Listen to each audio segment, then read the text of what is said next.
Fala pessoal, sejam bem-vindos a mais um vídeo aqui do meu canal. Para quem não me conhece, meu nome é Matheus Ornella, sou jornalista e comentarista esportivo. Antes de tudo, se você não está inscrito, se inscreve no canal, deixa seu like, comentário, compartilha esse conteúdo para que ele chegue até mais pessoas, porque isso me ajuda pra caramba. Se quiser me seguir nas outras redes sociais, onde tem conteúdos diários, todos os links estão aqui na descrição. E se você quiser garantir conteúdos antecipados como esse, é muito simples. É só você ir lá no meu Apoia-se ou aqui no clube de membros do YouTube, que você vai garantir esses conteúdos antecipados a partir de R$ 5 por mês. Vai ter uma chuva de análise de jogada nesse final de semana. Uma chuva de análise de jogada dessa última semana que eu vi. Inclusive, fica o convite para vocês sempre sugerirem jogadas que a gente pode falar e analisar por aqui. Beleza? Meu povo, o vídeo vai ficar enorme, ok? Tenham consciência disso. A gente tem 2, 4, 6, 7...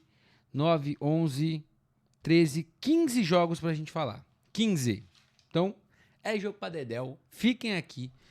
Não vou separar em 2 vídeos, até porque é pior pro alcance, pra galera que vai ver. Vai ficar tudo num vídeo só. E espero que vocês vejam, né? Que vocês gostem. Dá muito trabalho. Essas últimas semanas estão sendo bem complicadas por vários motivos pessoais, que eu vou falar com mais calma quando tudo se resolver. Mas, mesmo saindo só na sexta-feira, eu não quero deixar de ter esse compromisso com vocês, não quero deixar de fazer esses conteúdos, porque faz parte da minha rotina, eu gosto, vocês gostam, e também rende muito conteúdo depois. Bom, vamos começar pela BFA. Tivemos 7 jogos pela BFA, jogos pela Conferência Sudeste, pela Conferência Sul, pela Conferência Nordeste. Tá bem espalhado aqui, quero falar mais ou menos sobre os jogos que eu gostei mais ou menos e o que eu curti mais. Começar pela vitória do América Locomotiva 9-7 contra o Tubarões do Cerrado, né? O América estreia com vitória, Tubarões do Cerrado com a sua segunda derrota dentro da conferência. Bom, jogo mais equilibrado do que eu imaginava. Eu acho que o Tubarões do Cerrado conseguiu trazer um jogo, mais uma vez, um jogo muito aguerrido, muito brigado, um time melhor do que a gente viu ano passado, mas que, assim como ano passado, um time que peca por não ter um ataque ainda com muita competência, com muita qualidade na posição de quarterback. A equipe que voltou a variar, né, com 2 running backs ali, o Barbie sendo o running back quarterback, passou bola, correu com a bola, teve até um jogo bom, inclusive, nessa variação, mas acaba dificultando muito para o seu ataque conseguir operar muito bem, né? O time teve um volume bem legal até em jardas terrestres e tudo mais, mas foi pontuar só no finalzinho do jogo. Mas a defesa jogou mais uma vez, eu acho que jogou muito bem, encarou um ataque que começou muito frenético, né? No primeiro quarto e depois no terceiro quarto foram as melhores campanhas assim do América. Um time que teve muito volume, mas que não conseguiu transformar isso tudo em pontos, né? Equipe que perdeu 2 field goals que poderiam ter ajudado a melhorar esse placar. A defesa do América conseguiu sempre conter muito bem, mas com muita falta também, que atrapalhou o ritmo desse time. E assim, apesar de um placar baixo, tem muita coisa que dá para gostar desse estilo de jogo do América, por ser um estilo que gasta muito relógio, né? Então, é um estilo que você consegue trabalhar um jogo terrestre, que ainda não é o ideal. Eu acho que a SOL ainda fica devendo em alguns momentos, mas você tem muitos recebedores bons. O Gucci, que tem bons momentos, às vezes dá uma oscilada, perde algumas janelas, às vezes força um pouco demais, mas é um ataque que trabalha com muita tranquilidade, muita leveza e que gasta muito relógio, né? A Bela ano passado estava com a equipe do Hornets e traz, né, no América, não um ataque igual, eu acho que até porque por elementos diferentes, situações diferentes, adversários diferentes, mas ela consegue colocar muito da cara dela também nesse estilo de jogo que a gente vê com a equipe do América Locomotiva. O Tubarões do Cerrado, mais uma vez, é um time que quando a gente olha o 0-2, eu acho que ele é justo, porque o time não conseguiu ter um ataque muito bom, né? Ataque demora mais para se montar, isso é normal, né? O Negreiros, que é o head coach da equipe, quando a gente conversou, ele falou muito sobre estruturação. Foi uma equipe que apostou muito em quem estava lá, não trouxe, né, jogadores de fora, por assim dizer, não trouxe americanos nem nada, então leva-se tempo para construir. Mas assim, era um jogo que com um ataque um pouquinho melhor você poderia ter ganhado. Acho que o jogo do Manaus, a gente tinha uma disparidade um pouco maior do que teve nesse jogo do América, mas assim, a defesa te deu condições e o seu ataque não conseguiu corresponder. Claro, tem mérito da defesa do América nisso, sem sombra de dúvida. Mas eu acho que com um ataque um pouquinho melhor, aproveitando os erros, as faltas que a equipe mineira cometeu, dava para o Tubarões ter roubado uma vitória, né? Ou levado essa vitória jogando em casa. Porque agora o time vai ter 2 jogos fora de casa contra Vasco e contra Galo. E é aquilo, fica muito difícil você imaginar um cenário de playoff quando você não conseguiu vencer esses 2 jogos que teoricamente seriam mais fáceis do que Galo e do que Vasco. Bom, vamos dar uma passada agora na Conferência Nordeste. Temos 3 jogos da Conferência Nordeste. Primeiro, Fortaleza tritou em 57-0 contra o Mossoró Petroleiros. Gente, não tem muito o que falar desse jogo. Me entristece, né? Tem uma galera que me segue que é da equipe do Mossoró, que conversa, manda mensagem, a gente troca uma ideia. Só que é um time que não tá competindo, não tá brigando.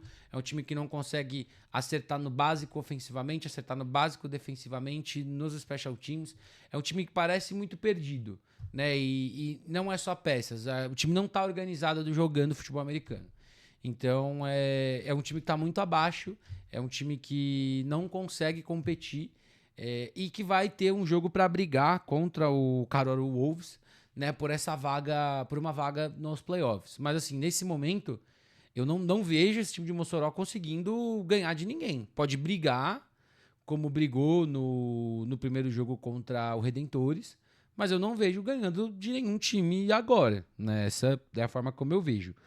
O Fortaleza Tritões, eu acho que foi um jogo melhor também. Mais uma vez, o adversário também favorece isso. Mais uma defesa que jogou bem, deu algum vacilinho aqui e ali, mas se ajustava, conseguia roubar a bola, teve turnover, teve touchdown. E um ataque que jogou solto, né? Eu acho que o Braxton Hughes se soltou um pouco mais, né? Conseguiu mostrar mais um pouco do seu braço. O jogo terrestre funcionou muito bem, Maranhão com touchdown, outros running backs com touchdown, Piola com touchdown. Então, assim, é um time que tá se soltando, é um time com uma intensidade muito alta até o final do jogo. Eu acho isso muito legal. Não é um time que tira o pé do acelerador. Então, conseguindo fazer isso muito bem. E agora, né, o terceiro jogo da equipe vai ser o Recife Mariners, né? Então, a gente vai ter aí praticamente a decisão de quem deve ficar com a liderança da Conferência Nordeste. Lembrando que líder e vice-líder vão passar direto para as semifinais. Terceiro ao sexto vão ter uma rodada de wild card. Hoje, para mim, esses times seriam 1 e 2. Acho que a Cavalaria está tentando, né, brigar para ser esse 2, mas nesse momento eu acho que é Tritões e Mariners. E vai ser um jogo muito bom. Eu acho que vai ser um jogo para testar mais, para se provar mais. E é aquilo. É um jogo que dá para você aprender muito. Então você pode sair derrotado desse jogo, mas saber que você pode encarar de novo esse Mariners mais para frente. Bom, indo agora para Sergipe Redentores 21-14 contra o Caruaru Wolves. A segunda vitória do Redentores, a segunda derrota do Wolves, as 2 derrotas da equipe de Caruaru jogando em casa. Foi um jogo de detalhes, né? A verdade é essa. O placar, eu acho que ele é muito justo com o que foi o jogo. Eu acho que o Redentores foi um pouco mais organizado, soube trabalhar melhor as boas posições de campo e soube capitalizar quando o adversário errou. Quando você para ver o jogo, quando você para analisar os momentos capitais, uma coisa foi muito padrão. Faltas da defesa do Wolves. Uma falta que deu um first down, uma falta que deu mais uma oportunidade, uma falta que posicionou melhor a equipe de Sergipe, e o Redentores capitalizou muito bem. Teve a estreia do Ash, uma estreia ok, na minha opinião. O Ash teve, acho que foi uma ou 2 interceptações, mas teve passe para touchdown, correu para 2 touchdowns ali já na goal line. É um cara grande que vai fazer isso mesmo. E eu achei um encontro interessante. Eu acho que o time trouxe formações mais pesadas, 2 tight ends, investiu bastante no jogo terrestre, que funcionou bem em vários momentos, e, né, conseguiu capitalizar, né, para ganhar o jogo. Trabalhou muito o relógio, sabia que estava encarando um adversário que tinha um quarterback muito móvel e que poderia estragar, como estragou em alguns momentos a sua defesa, mas, verdade seja dita, eu acho que a defesa do Redentores achou respostas para gerar a pressão ao JT, conseguiu evitar em alguns momentos, porque assim, o ataque do Wolves estava 100% dependente do que o JT poderia fazer, né? O primeiro touchdown foi um bom passe dele, o segundo foi uma jogada que ele, né, estende para a direita e solta um passe longo, mas era um ataque que estava muito dependente de ele sobreviver para produzir. Né? E isso prejudica muito, né, o seu ataque, né? Isso prejudica muito o seu ritmo. Então, o time ser tão dependente, né, que um cara faça tudo funcionar, né, acaba sendo ruim. Né? Eu esqueci o nome do outro americano da equipe, que não tá conseguindo aparecer também, nem no ataque, nem na defesa. E o Redentores tá 2-0, tá fazendo o seu papel e vai encarar agora o João Pessoa Spectros. Então, assim, eu ainda não me arrisco a colocar o Redentores como favorito. Eu acho que o Spectros é um time muito experiente, tem uma galera boa lá, tem uma fisicalidade muito interessante, que talvez os Redentores não tenha. Então eu ainda tô dividido. Mas se tem um ano para você virar e falar, pô, talvez dê para brigar, é esse ano. Eu acho que esse ano é um ano que você pode sonhar com isso. E para a equipe do Wolves, tem um jogo de vida ou morte contra Mossoró. Eu acho que é aquilo. Quem ganhar esse jogo vai ficar com a sexta vaga. E é um jogo muito complicado para as duas equipes. Né? Vai ser jogo fora de casa, né? Então vai até Mossoró para encarar o Petroleiros, a equipe do Wolves. E precisa de uma vitória para se garantir na pós-temporada. Fechando a Conferência Nordeste, temos Recife Mariners 44-0 no João Pessoa Spectros. Galera, a primeira vez na história que o João Pessoa Spectros não fez um ponto na partida. Fiz um post falando sobre isso e é uma verdade. Fala muito sobre o tamanho que o João Pessoa Spectros tem. Uma equipe que tem que demorou quase 20 anos para não ter ponto em um jogo. É complicado. É difícil. O time já tinha perdido jogos, já tinha perdido finais, já tinha perdido por placar alto, placar baixo, mas você perder sem não ter feito um ponto, se é a primeira vez na história, é loucura imaginar. Mas isso também é uma consequência do que é esse time esse ano. Né? Um time que tá apostando numa renovação, em um quarterback que parece muito inseguro e desconfortável dentro do pocket, né? Que é me fugiu o nome dele agora. Acho que é Pita, não lembro o nome dele agora, infelizmente. Mas foi o mesmo do primeiro jogo. E assim, o time teve menos 11 jardas totais na partida inteira. E comete erros em coisas que a gente não viu o Spectros errando, que são coisas muito básicas. Então, assim, special team, bad snap, defesa mal posicionada, coisas que, por mais que de repente o Spectros não tivesse um super time, por exemplo, ano passado era um time muito bom, mas não era o favorito do Nordeste, por exemplo. Mas, pô, era um time que brigava em todos os jogos, era um time que não cometia alguns erros bobos que cometeu e comete esse ano.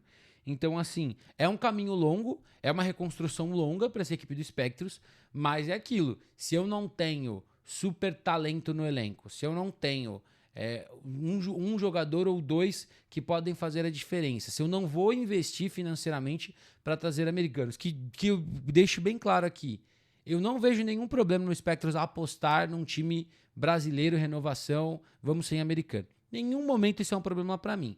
Mas você tem que cuidar dos detalhes. Esse é o problema. Você não cuidar de detalhes é um problema. E esse time não tá cuidando de detalhes. Entendeu? Então, esse para mim é o grande problema. Do Recife Mariners, assim, um jogo muito sólido. Um time que queria o placar que teve. A verdade é essa, né? Acho que queria ter colocado até mais, se pudesse. Um ataque que rodou bem. Acho que o jogo terrestre até ficou bem escondido nesse jogo. O Lucas Adolfo, Vini, não tiveram assim tanta ação.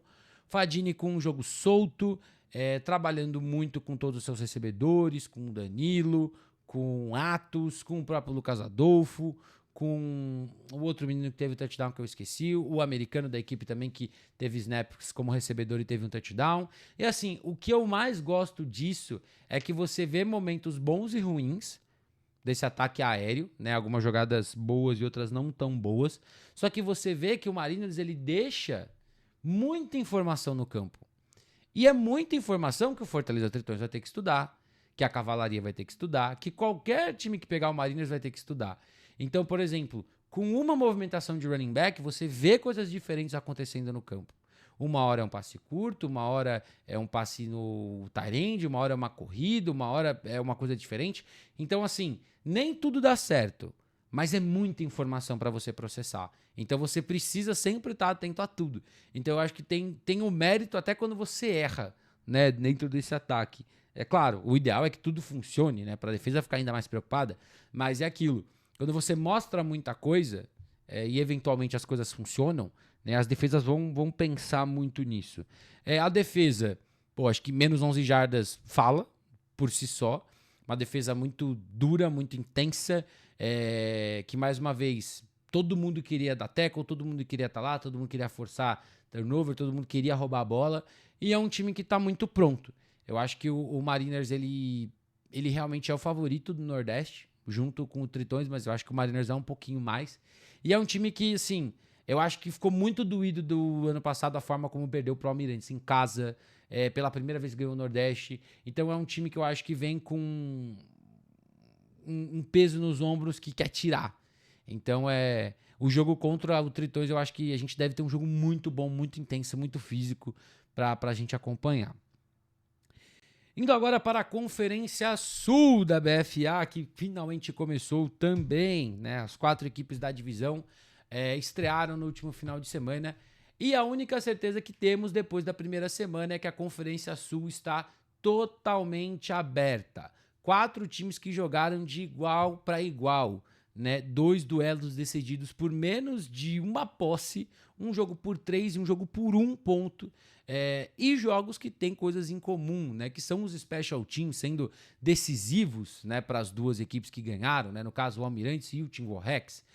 Mas assim, é muito legal ver a Conferência Sul tão aberta. Pô, o placar foi baixo, não foi tão legal, tudo mais. Gente, ok, eu acho que a gente pode ver dessa forma. Mas vale a gente lembrar que a gente tem um futebol americano extremamente físico no Sul.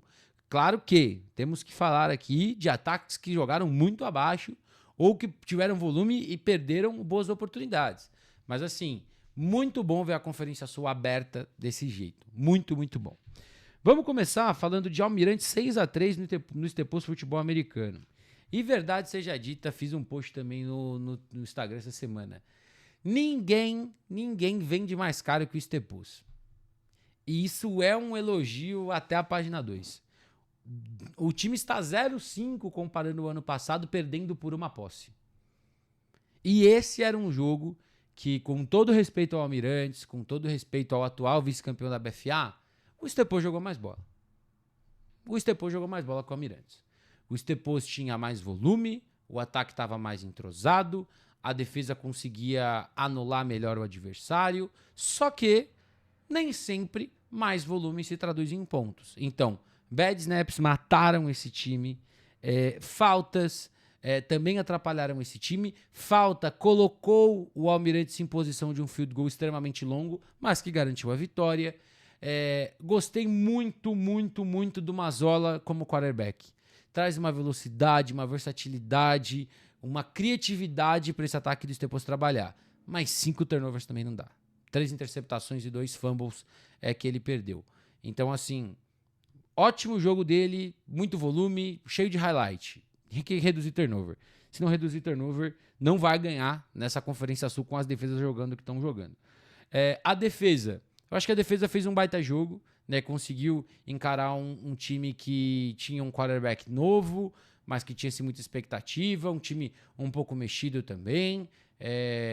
E conseguiu anular muito bem. Cedia um espacinho aqui, uma jogada ali, mas roubava a bola, forçava erro do adversário, fez um grande trabalho contra a linha ofensiva do Almirantes, mas teve aquela falta no final que, obviamente, acabou custando o jogo, mas é inegável que foi um baita jogo da defesa do Staples, né? Mas, é o que eu falo, era um jogo para o Staples ganhar. Mais uma vez, era um jogo que o Staples estava na frente, se colocou em ótimas posições para pontuar de novo e não conseguiu, né? O time perdeu várias campanhas no campo de ataque já, e perdeu por bad snap, perdeu por turnover, perdeu por errar field goal.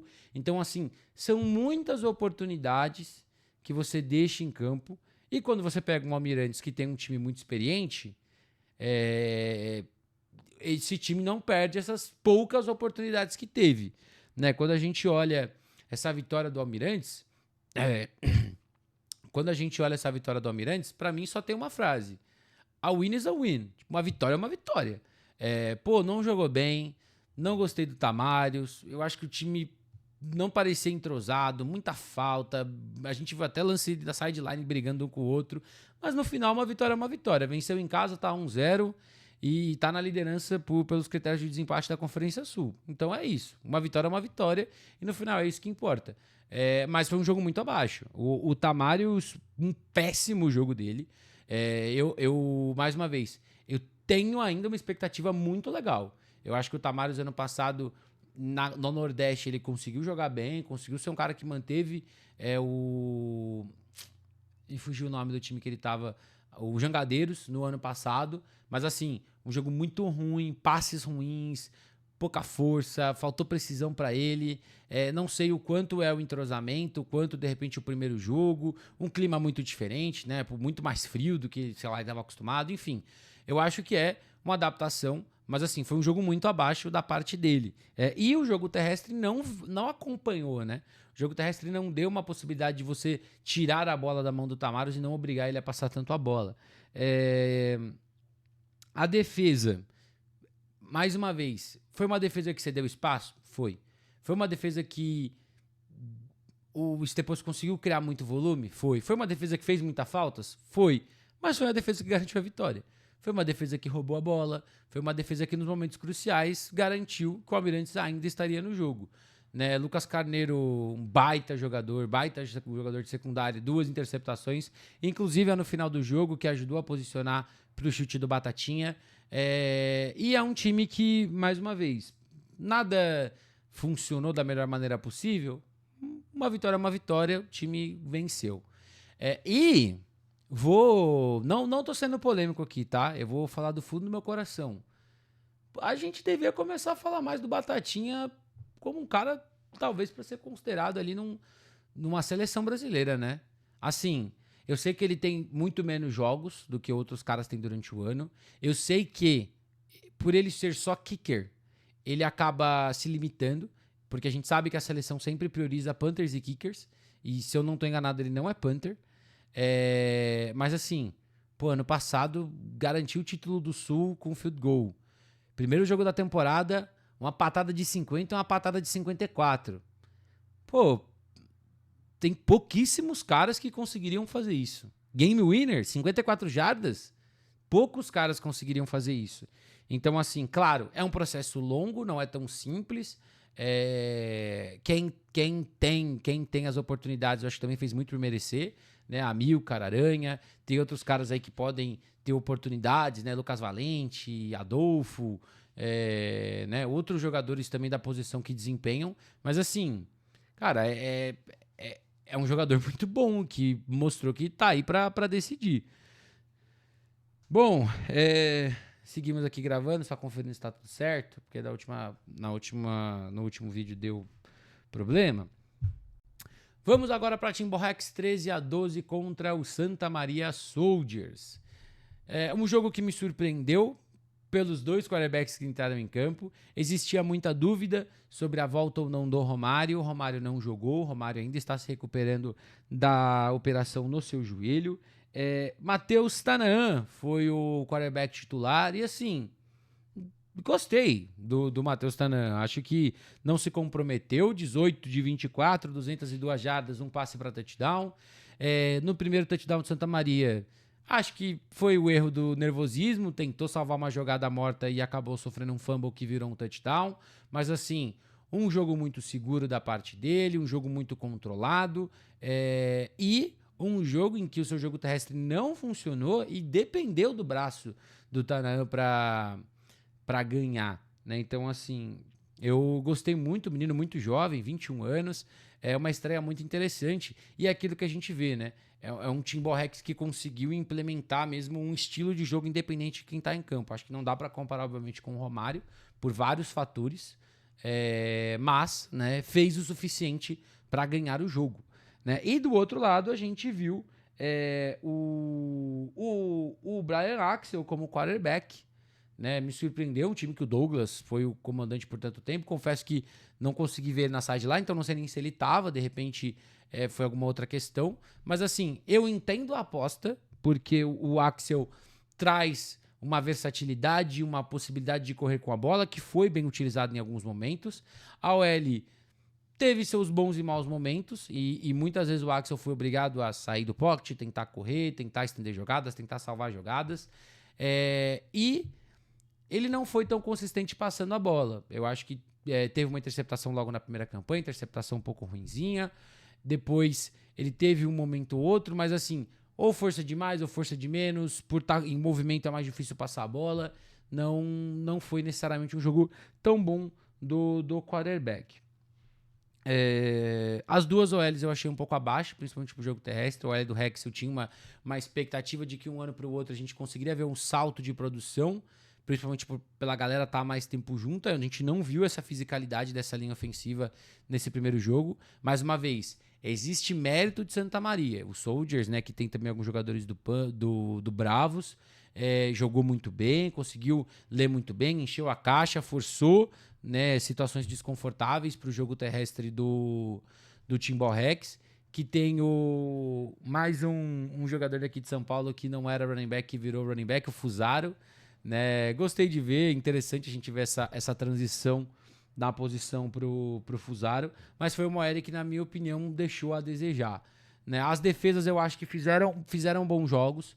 Eu acho que principalmente o front de Santa Maria foi muito bem, a secundária acabou dando alguns espaços que Timbó capitalizou muito bem. A defesa de Timbó fez o que a gente imagina que faz, né? Que lidou bem com o quarterback móvel, gerou pressão, forçou passes ruins, acabou cometendo um erro ali num passe longo que posicionou Santa Maria para o seu segundo touchdown. Essa é a questão mental do jogo. Você acaba vendo tanto uma situação que você compra. Então o jogador secundário acabou comprando uma corrida do Axel e ele só pendurou a bola. Mas são coisas que você precisa deletar, né? Aprender, obviamente, mas deletar e voltar para o jogo. Mas foi uma defesa que fez um jogo muito bom. O seu ataque, mais uma vez, não entregou do jeito que você imaginava, mas no final segurou, forçou turnover on downs, forçou ali para garantir a vitória. E, para fechar, eu queria destacar mais uma... Eu queria destacar... Para fechar... Para fechar, eu queria destacar a partida do Henrique Silva, wide receiver do Timbó Rex. Foi o cara de segurança pro Tanaan. Né, foram 10 recepções em 11 alvos, 6 recepções que viraram primeira descida, mais de 100 jardas das 200 que o Tanaan passou vieram com recepções do Henrique, um cara que apareceu muito no ano passado e se tornou o cara de confiança para esse corpo de recebedores. Então, assim, é muito, muito legal ver ele jogar. A forma como ele é utilizado, é usado em passe curto, é usado em passe médio, é um cara que é utilizado em situação de conversão para a primeira descida, um baita recebedor que a equipe de Timbó conseguiu ele desenvolver dentro do seu ataque, um bom jogo dele para ajudar nessa vitória. E, importante, para Santa Maria, Special Team Matters. Você perdeu por 1 ponto e você errou seus 2 extra points. Então, assim, Special Team Matters total. Pro Almirantes também fica esse asterisco, mas assim, Special Team ganha jogo, gente, e nessa Conferência Sul vai ser o diferencial entre ganhar e perder. Bom, para fecharmos, BFA, temos Galo Futebol Americano 20-13 no Vasco Almirantes. Queimei minha língua, achei que o Vasco ia ganhar, não tenho vergonha de admitir que errei, mas assim, o Galo foi espetacular nos primeiros 12 minutos de jogo. Primeiro, se o Vasco quer ser campeão da BFA, o Vasco tem que entender. Não adianta eu encher o meu time de talento e não cuidar do special team. Os primeiros 2 punts horríveis. Um que colocou o Galo já numa posição que em uma jogada o Caravita conectou o Vilaça. Inclusive... Né, a gente fala muito sobre alguns jogadores e tudo mais, mas assim, na Red Zone, o Vilaça é o go-to guy hoje do FABR. É um cara extremamente bom, extremamente alto, um controle corporal, boas mãos, e assim, cara, foi uma recepção muito complicada no limite da endzone, a marcação estava boa em cima dele e ele conseguiu guardar essa bola. Então, um cara que constantemente está fazendo isso e constantemente fazendo isso em jogos grandes, né? Então, é um começo, né, que foi muito bom. Depois, um outro erro que posicionou para um TD corrido do Hunter. Depois, o Vasco não conseguiu se achar, o Galo foi e pontuou de novo. E aí o Vasco foi se achando, o Galo foi brecando o seu ataque. Assim, o jogo terrestre muito abaixo, tanto com o Hunter quanto com o Geller. Não conseguiu correr com a bola, a defesa do Vasco muito boa, dentro do que a gente esperava. Uma defesa que quando lidou com o campo curto é complicado, mas assim, que depois, né, do boom do Galo, né, os primeiros 20 pontos, foi uma defesa que se ajustou, que roubou a bola, que deixou o jogo aberto, deixou o seu ataque crescer até ter chances de pontuar e de capitalizar. Né, um jogo corrido que funcionou bem em alguns momentos, outro não. Um jogo aéreo que a OL gerou alguns bons lances, em outros a marcação do Galo conseguiu gerar pressão. Mas assim, o Chris Daniels teve uma partida ok, né? Eu tinha minhas dúvidas. Ele é o que a gente vê no vídeo. É um cara extremamente atlético, é um cara que vai produzir com as pernas, é um cara que solta a bola rápido, mas é um cara que, na minha opinião, tipo, ok, ele não foi o principal culpado pela derrota, mas foi um jogo normal, não foi um jogo showtime, né? Piadas à parte. Mas assim, teve a interceptação dele no final do jogo, que selou a derrota, mas eu fico com uma sensação do que eu falei na prévia. É uma derrota pro Vasco que não é uma derrota de tá tudo perdido, e não é uma vitória pro Galo sentar na janela e falar foi o melhor jogo que a gente teve, porque não foi. Depois dos 20 pontos, o Galo sofreu muito para atacar, muito para conseguir atacar. O Caravita voltou, teve 2 interceptações, acho que também tá pegando o ritmo de volta do time, dos recebedores e tudo mais, mas assim, o jogo corrido tem que funcionar melhor, a defesa tem que entender que vai ter que lidar mais uma vez provavelmente contra esse Vasco, então ajustar ali a tudo que viu, mas foi uma baita vitória, um baita jogo, né? A verdade é essa, foi um baita jogo de Galo 20, Vasco Almirante 13. Bom, vamos agora para o Brasileirão, quando já temos mais de 30 minutos de vídeo, senhoras e senhores. Não me abandonem, porque ainda temos 8 jogos para a gente falar. Vamos começar pelo Brasileirão D3. Tivemos a estreia da terceira divisão, 3 joguinhos para a gente falar. Vamos começar pela vitória do Arapongas Golden Fênix, 40-6 contra o Assis Capitans. E o Arapongas é isso tudo mesmo, tá, senhoras e senhores? Um baita jogo, baita jogo. Um time que colocou 316 jardas terrestres na partida, tá bom? Não é todo dia, mesmo quando você joga num alto nível acima do seu adversário, 316 jardas na cabeça é muita jarda. E ao mesmo tempo, é um time que tentou e conseguiu ser bem equilibrado. É um time que variou os quarterbacks, inclusive o Bana começou como quarterback, terminou como tight end e jogou bem como tight end. E foi um jogo muito bom do ataque, né? Mais uma vez, era um time novo no papel, mas com muito cara veterano, muito cara rodado e testado ali na prática, e foi um jogo muito bom. Eu gostei muito porque, assim, é um time que fez coisas simples que funcionaram muito bem, um time que envolveu o Assis Capitans a cometer alguns erros, né? E fez seu ataque funcionar. A defesa também jogou extremamente bem, conseguiu anular a equipe de Assis. A equipe do interior de São Paulo, mais uma vez, acabou sofrendo quando o seu jogo terrestre não encaixou legal. Thiago não teve um jogo bom. Entrou o outro quarterback que eu peço perdão, me fugiu o nome dele agora, o camisa número 5, que não conseguiu também ter uma partida assim muito boa. O ataque, e assim, né, o ataque só foi pontuar em uma campanha que teve um turnover, né, então, que já estava na red zone praticamente, e que mostra, tipo assim, não tivemos tantas oportunidades, mas quando elas apareceram a gente pontuou, então tem um mérito para a equipe de Assis em conseguir fazer isso, mas é muito difícil você ignorar o fato de que o time tomou acho que foram mais de 500 ou quase 500 jardas ofensivas totais, somando jogo aéreo e jogo terrestre. Então, assim, foi um jogo fisicamente muito complicado e que a equipe de Assis não conseguiu se ajustar ao que Arapongas trouxe para o jogo. Arapongas, para mim, hoje, ele dá um salto para candidato a título da D3, porque foi um baita jogo. Temos que ver ainda o Maringá Pyrus, essa é uma verdade. Volta de quarterbacks e tudo mais, mas a menos que o Maringá traga um jogo muito diferente do que a gente viu no Paranaense, eu acho que o Arapongas é um bicho papão dentro desse grupo, e a gente deve ter ali, se acontecer o que eu imagino, né, e eu não sei de nada, mas a gente deve ter um Arapongas e Arapongas e Phantoms numa briga bem legal, de repente, pela principal vaga do Sul na D3. Indo agora para os jogos do grupo D, C, para o... acho que é o D.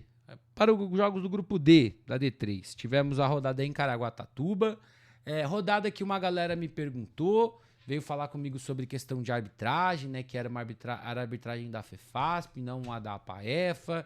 E assim, galera... Eu não comento arbitragem, vocês sabem disso. Eu acho que quando você vê o jogo, você consegue ver algumas coisas. Eu não vou discutir falta, se foi falta ou não, uma coisa ou outra. Isso, mais uma vez, não vou discutir nunca. O árbitro tá lá, o árbitro vê o que ele acha que ele viu, ele marca o que ele acha que ele viu. Só que a aplicação de falta tem que ser correta. Então, é uma coisa que eu notei. E que tem que ser corrigida. Por outro lado, a galera veio falar comigo sobre, tipo, mas por que aconteceu, por que não aconteceu? O que eu entendi, o que me foi passado, não houve uma comunicação de APAEFA e Caraguá, né, que era quem estava mandando a rodada, por uma questão de quantidade de árbitros que os times queriam tentar fazer com 5 por questão de custo, por ser D3 e tudo mais. A APAEFA estabeleceu que serão 7 e tudo mais, enfim. Um imbróglio muito grande que, na minha opinião, não vai somar em nada. Porque, assim, se for ter uma arbitragem de um jeito, tem que seguir a regra de um jeito, a regra correta. Se for do outro, da forma correta. Mas tem que ter uma comunicação melhor. Porque, assim, a gente não pode ter alguns erros que podem prejudicar times lá na frente. Situações que, um time pode avaliar e de repente ficar meio receoso de, o que pode ser marcado no meu jogo e tudo mais, porque a gente já tem muito problema com a arbitragem, e assim, é chato falar de arbitragem, a verdade é essa. Converso com muita gente de arbitragem da APAEFA, tenho contato com algumas pessoas da FEFASP também, e é muito chato falar de arbitragem, a verdade é essa, eu não gosto de falar de arbitragem. Então, quando a galera às vezes me pergunta, eu não gosto, porque assim, mas tu acha que isso aqui foi falta, não sei o quê?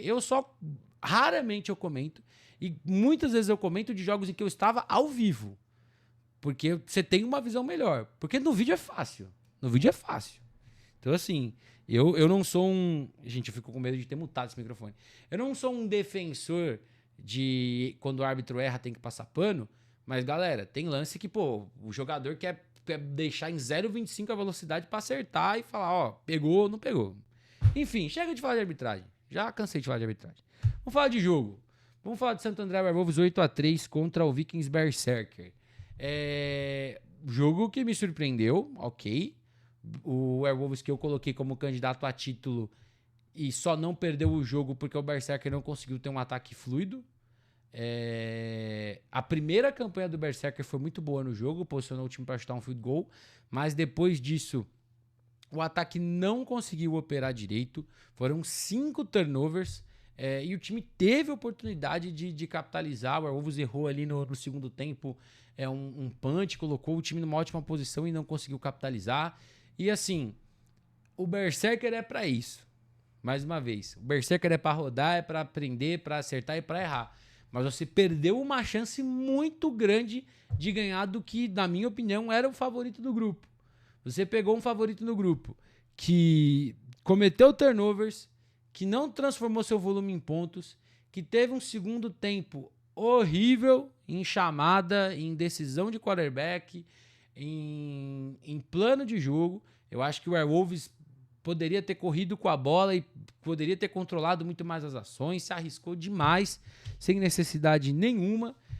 E o time de Santo André voltou para casa agradecendo a defesa, porque a defesa roubou a bola 5 vezes, né? 3 na conta do Pio ainda, o wide receiver que fez a transição para safety, né? Que teve 3 interceptações e teve um passe desviado, acho que foi no terceiro período ou no quarto período já, que foi, para mim, foi mais importante que as 3 interceptações dele.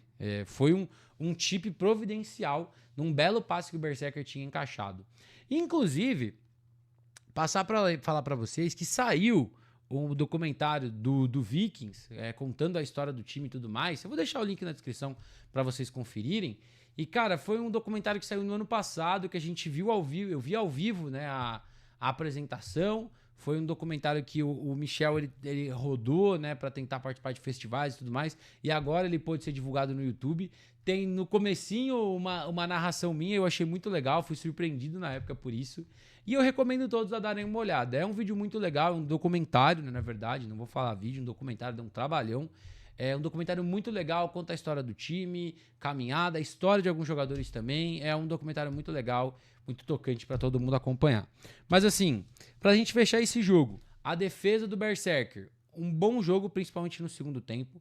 Eu acho que no primeiro, o Beowulfs marchou legal, mas subiu a parede para impedir que a equipe conseguisse capitalizar. E no segundo tempo, gerou pressão, conseguiu sacks, deixou o Werewolves lá atrás, conseguiu, né, deixar o time no jogo, mas faltou, na minha opinião, faltou fechar, né? Faltou fechar. Mas assim, se o time jogar esse jogo, se jogar os próximos 2 jogos, como jogou esse time aí de repente rouba uma vaga.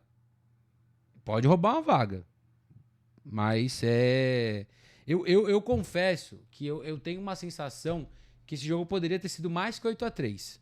Se o Werewolves tivesse capitalizado e tivesse tido um plano de jogo melhor.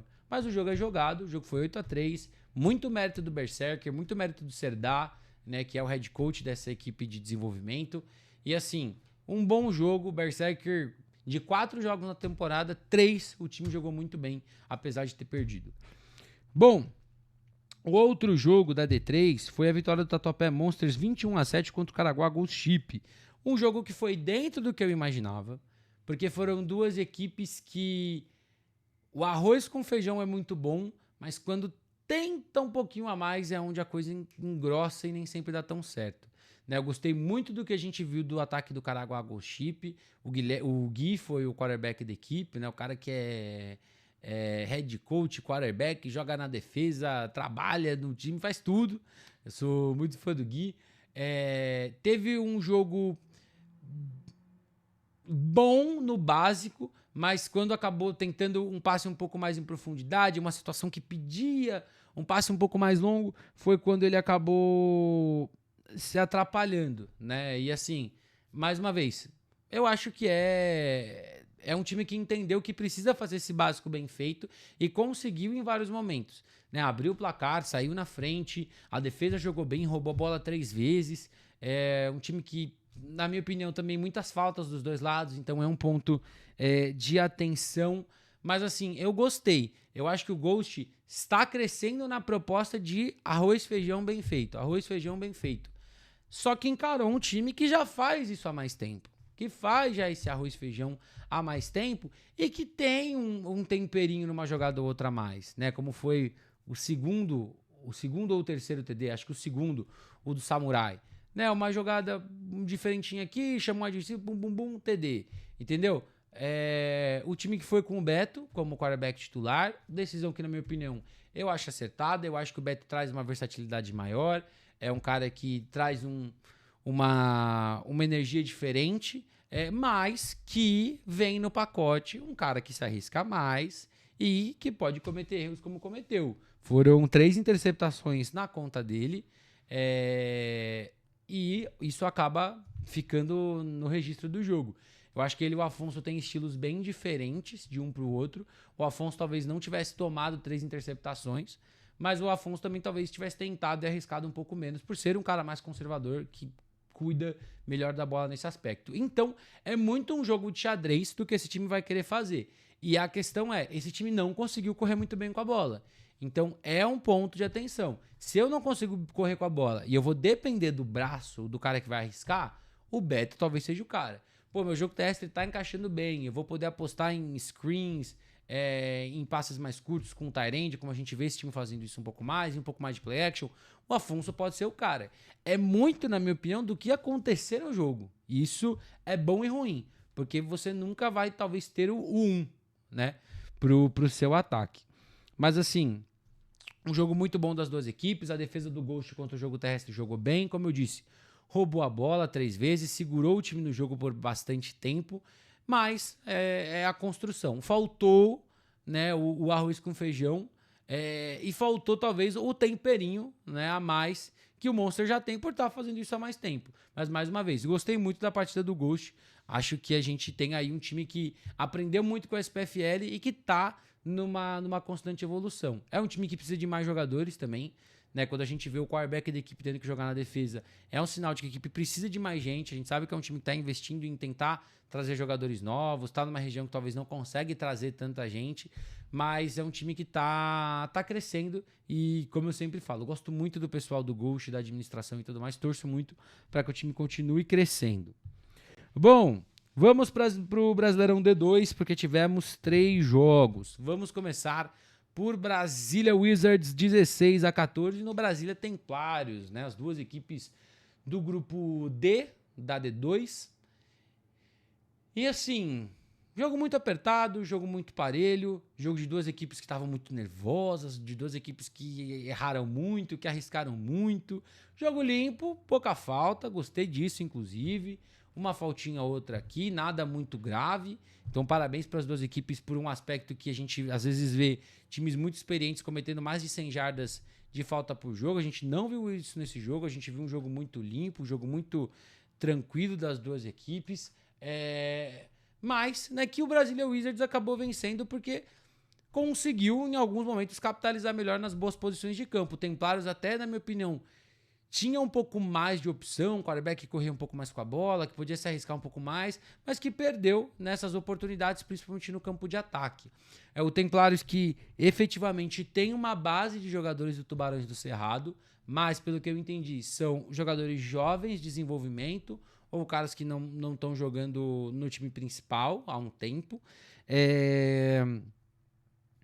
O time, mais uma vez, eu acho que o Templários ele até foi punido por se arriscar mais, né? E acabou saindo com a derrota. Tomou algumas interceptações, mas a defesa jogou bem, também roubou bola, deixou o ataque em uma boa posição. Mas eu queria destacar que o Brasília Wizards, para mim, ele surpreendeu porque ele foi constante. Foi um ataque constante correndo com a bola, vou correr, vou tentar de um jeito, vou tentar de outro, vou fazer isso, vou fazer aquilo, de repente, bum, passe longo, touchdown. No segundo tempo, o time se arriscando um pouco mais, passava a bola aqui, passava a bola ali, mas tentando ainda mais correr assim, assado, bum, passe longo, touchdown.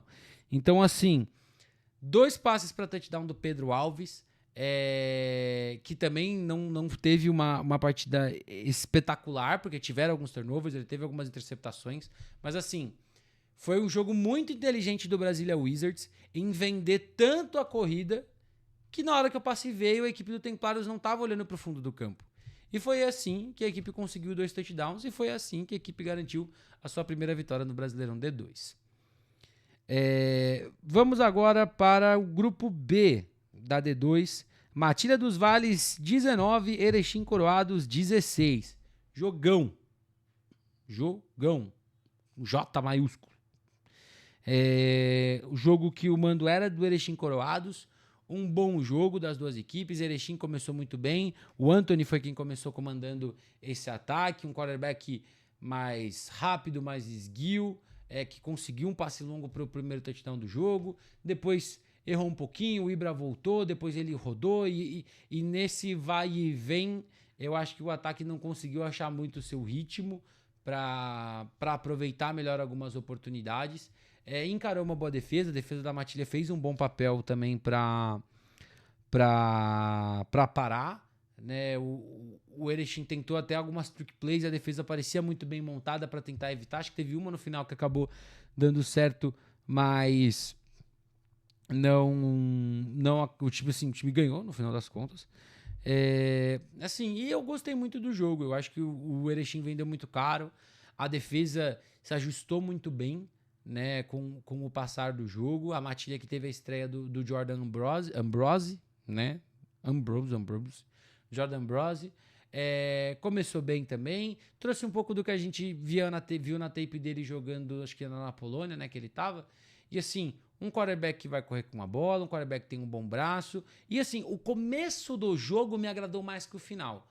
Porque no começo, a Matilha claramente tinha uma estratégia de não vamos forçar ele a tomar decisões muito complicadas. Não vamos obrigar ele a fazer muita coisa. Então era muito passe curto, era read option, era uma bola pendurada que acabou dando certo em algum momento. E assim, depois, com o passar do jogo, eu acho que pelo bom trabalho também da defesa do Coroados, o Ambrose teve que começar a se arriscar mais. Sai do pocket, tenta pendurar uma bola, corre um pouco mais e assim, aí o jogo acabou complicando. Eu acho que a equipe tinha um bom plano que não conseguiu necessariamente seguir até o final. No final do jogo conseguiu pontuar e garantir a vitória ali num TD que teve até reclamação do Erechim, conseguiu, e isso no final das contas é o que mais importa. Mas eu gostei muito. Para mim o plano foi bom. Quando saiu desse plano, quando o Jordan talvez tenha pegado um pouco de confiança demais, foi que o jogo não rendeu legal. Porque a gente via muito passe longo e isso depende de uma conexão do quarterback com o receiver que talvez ele ainda não tenha pelo tempo de jogo. Mas eu gostei muito. Inclusive vai ter um vídeo falando sobre uma jogada específica da Matilha dos Vales desse jogo que eu achei muito, muito legal. A defesa, eu gostei do jogo, mas foi uma defesa que cometeu algumas faltas ruins, né, que deram segundas e terceiras oportunidades, né, que acabaram depois virando pontos. Mas um bom jogo. Eu acho que tá tudo aberto nesse grupo. A secundária da Matilha precisa melhorar. Eu acho que foi uma secundária que deu alguns espaços ruins também durante a partida, que contra o Bravos, de repente, sejam mais capitalizados, que é um time que vai passar mais a bola e vai passar mais a bola em profundidade. Mas assim, gostei muito. Acho que os dois ataques mostraram bons momentos e maus momentos, e as duas defesas também. Então, para mim, tá tudo aberto. As equipes vão se encarar mais uma vez ainda, inclusive, né, mando da Matilha, e não me surpreenderia uma vitória do Erechim, como não me surpreenderia uma segunda vitória da Matilha. Bom, nosso último jogo da D2, Sorocaba Vipers 26-6 no Paraná Clube Guardian Saints. Estreia das duas equipes do grupo C? Acho que é grupo C. Eu não consigo decorar as letras, gente, e eu esqueci de anotar. Minha culpa. Bom, vitória boa do Sorocaba Vipers, tá? Estava lá, inclusive. Muito legal ter a recepção de algumas pessoas do Paraná, que eu nunca tinha visto pessoalmente, algumas que eu já tinha visto. Mas muito, muito legal poder estar sempre me conectando e conhecendo gente nova que eu não conhecia pessoalmente.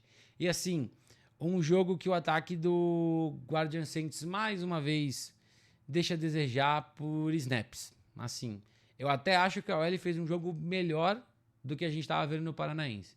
Mas os snaps mataram esse time de novo. A primeira campanha teve um turnover, né? O ataque começou a marchar bem, de repente um turnover e o Fred recuperou e levou para casa. Fred, que era running back e está como linebacker agora, acho que também por conta da volta do JP, né? Então você usa um cara que é grande, que é físico, mais um corpo dentro da caixa, com certeza ajuda. Na campanha seguinte, o Guardian Saints chega na linha de 4 jardas e um bad snap vira um turnover. Que depois, né, na campanha seguinte, o Vipers caminha e transforma essa campanha num touchdown e abre 2 posses de diferença.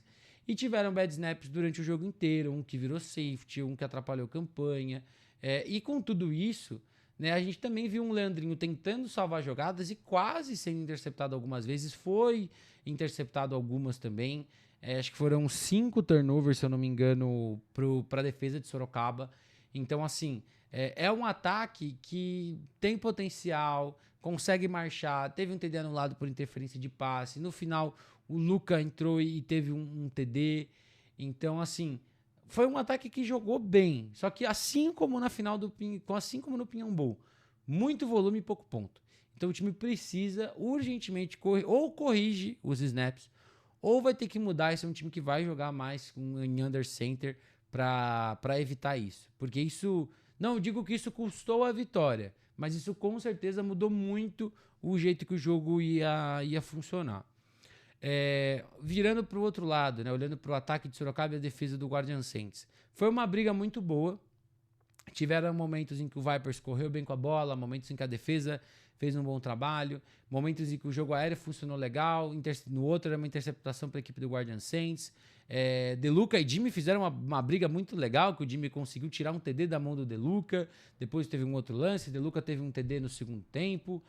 O Gustavo voltou ao comando desse ataque, mais de um ano depois, 2 cirurgias para o Gustavo, fico muito feliz em ver ele de volta. Joguei com o Gustavo na época de base do São Paulo Storm. É um menino, um homem, né? Não é menino mais, né? Mas assim, um cara que eu tenho um carinho, um respeito muito grande e uma admiração, porque já passou por algumas lesões e tá aí jogando, tá aí sendo líder. Era um cara que tava na sideline com todo mundo, falando. Era um cara que depois do jogo tava pegando no pé de a gente não jogou bem, a gente poderia ter feito isso, poderia ter feito aquilo. Então, assim, é muito legal ver ele de volta a campo e fez muito bem o Sorocaba Vipers, né? Eu acho que o Delago tem muito mérito por ter assumido a responsabilidade no primeiro semestre, por ter encarado esse desafio, mas o Gustavo traz mais tranquilidade. Não foi um jogo perfeito, né? Teve uma interceptação que foi ruim, nem todos os passes estavam no lugar certo, mas foi um cara que controlou muito bem, cuidou bem da bola, tirando a interceptação, e teve um jogo bom para ajudar esse time a ganhar. Algumas faltas também me incomodaram bastante nesse jogo das duas equipes, faltas que deram assim, tiros no próprio pé de besteira. E eu falei do Deluca no ataque, né? E assim, foi uma aposta do Sorocaba Vipers muito, muito boa, né? O Deluca queria voltar para São Paulo, voltou, né, para a equipe de Sorocaba, um cara que tá jogando no ataque, na defesa, um cara também com uma bagagem de seleção brasileira, uma experiência muito legal para esse time, e é muito divertido ver jogar. É muito divertido ver jogar o Deluca dos dois lados da bola. Acho que complementou muito bem nessa defesa que precisava de mais gente, né, experiente. Tem Nescau, tem Fúrio, tem Carneiro, tem caras na secundária também com uma experiência muito legal. E um cara como o Deluca traz dentro e fora de campo, eu acho que muito a ajudar, né, para esse time. E uma vitória muito importante olhando para playoffs, né? Era uma vitória que você precisava ter jogando em casa contra um bom time do Paraná. Bom, deixa eu só conferir se seguimos gravando. Gente, aqui a fase tá perigosa, então eu vou ficar conferindo. Para fechar, temos 2 jogos da D1 que eu vou até ser breve, sendo bem sincero. Primeiro, Spartans Futebol 50-0 no HP, jogo muito abaixo do HP, muito abaixo, né? O pessoal do HP falou que eles foram com um elenco reduzido por conta da viagem e tudo mais, consigo entender isso, mas assim, um jogo muito abaixo dos dois lados da bola. Primeiro lance ofensivo do Spartans, já um TD do Kevin, né, que veio e jogou como wide receiver mesmo.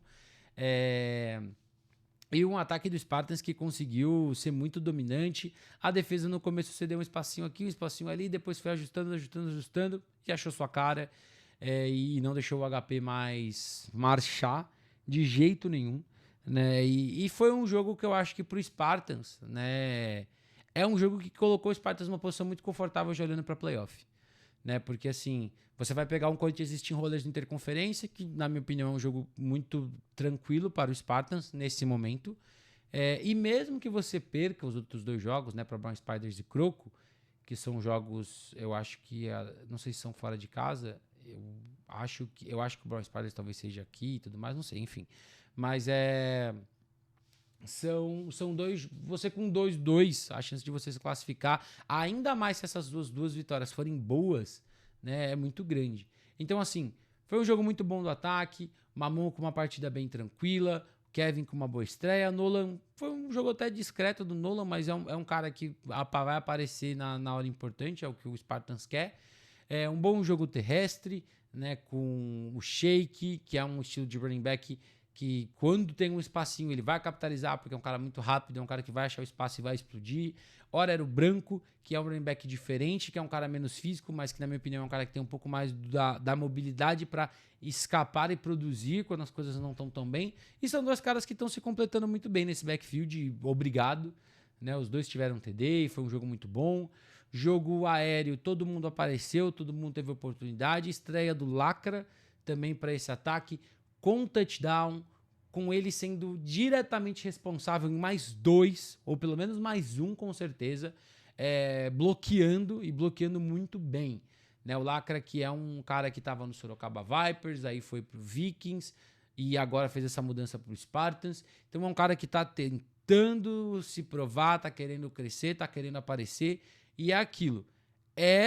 E eu não vou fazer mais não vou fazer essa comparação, porque não é uma comparação justa, mas mais uma vez, é mais um cara nesse corpo aéreo do Spartans que vem entendendo que esse time precisa de operários que vão deixar outros caras aparecer, e eles vão aparecer também. Porque, mais uma vez, teve TD na conta, apareceu muito bem bloqueando para touchdowns, e assim, é uma outra referência vertical que esse time tem agora junto com o Mega. Né? Então, assim, é um conjunto muito bom. O próximo jogo é o Croco, então vai ser muito interessante a gente ver como que esse ataque opera contra a defesa do Croco, como que essa defesa opera contra um ataque totalmente diferente, ataque que estreia essa semana.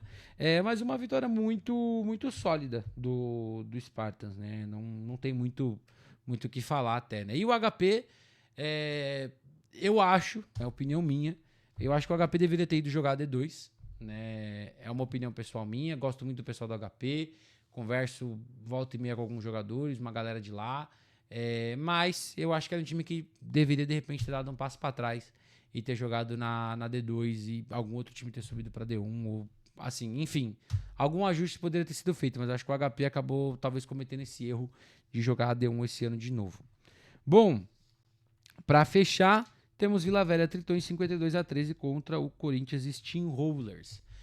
O Corinthians que teve a estreia do Jorge no comando do ataque, a estreia do Ferron com o time, Ferron que estreou muito bem, né, com um TD de retorno, com outro retorno que colocou o time na goal line para o segundo TD do Corinthians Steamrollers, mas fora isso, o ataque do Steam não apareceu no jogo. O time não conseguiu correr bem com a bola, não conseguiu passar a bola, teve turnovers, aí o time tentou colocar o Manu e o Manu foi interceptado, aí o Jorge voltou. Primeiro jogo do Jorge também depois de bastante tempo de uma lesão bem grave que ele teve, né? E não, acho que ele ainda está criando muita conexão com seus recebedores, isso afeta muito o jogo. E mais uma vez, quando o seu jogo terrestre não funciona, seu jogo aéreo fica mais previsível, né? E a defesa se monta melhor para o que você vai fazer. Né? Então, uma estreia, eu não diria nem abaixo, eu diria que foi uma estreia dentro do que eu imaginava do Corinthians Steamrollers nesse momento, nessa fase. Já o Vila Velha Tritões, um baita jogo, né, do Irving. Foram 175 jardas passadas, 2 TDs passados, 3 TDs corridos para ele. E é uma somatória muito perigosa com esse comitê de running backs que a equipe tem. Né? Você tem Rafa Fadini, você tem Alvarenga, você tem acho que é Boizinho, você tem Felipe e você tem um quarterback que vai correr com a bola. Então, assim, é um time que pelo chão pode causar muito estrago. Eu acho que é um time que tem que entender também que encarou talvez o adversário mais fraco que poderia encarar. Então, muita coisa vai funcionar, muita coisa vai encaixar. E, mais uma vez, não pode ser o que foi o ano passado. Um time que começou muito bem e depois caiu muito. Então, acho que o DK, né, que é o head coach da equipe, também tem que chegar muito nos seus jogadores para dar esse impacto de, pô, vamos ter o pé no chão, vamos entender que isso aqui não vai acontecer todo dia, vamos corrigir, vamos melhorar, vamos entender como funcionar. Mas foi um jogo muito bom, muito, muito bom. Um time que conseguiu trabalhar muito bem o jogo terrestre, passe curto que se transformava numa grande jogada, porque todo mundo fez o que tinha que fazer. A defesa foi bem, né? A verdade é essa. Eu acho que quando tomou o segundo TD, já estava com um jogo muito, muito controlado e estava com a bola ali na linha de 5 jardas. Mas o Special Team tem que ter um grande puxão de orelha, né? Um retorno para TD, um outro que quase foi para TD. O time perdeu vários extra points. E assim, eu acho que para mim é o ponto de atenção. São os Special Teams. Né? Um time que tem ainda pela frente o grupo com Flamengo e Cruzeiro e o Rhinos em São Paulo, em Guarulhos, né, no caso, no Interconferência. Então é um time que, assim como o Spartans, é uma vitória importante para você tentar entrar numa briga. Só que eu acho que diferente do Spartans, o Titãs tem 3 jogos ali que vão ser complicados. Talvez o Cruzeiro seja o divisor de águas para ver se o time consegue uma vaga no playoff ou não, mas ainda é muito cedo. Temos que ver Flamengo jogar, temos que ver Cruzeiro jogar também. Bom, acabamos. Está esgotado? Eu estou esgotado. Mas é isso. Eu vou ficando por aqui. Mais uma vez, se você não está inscrito, se inscreve no canal, deixa like, comentário, compartilha o conteúdo.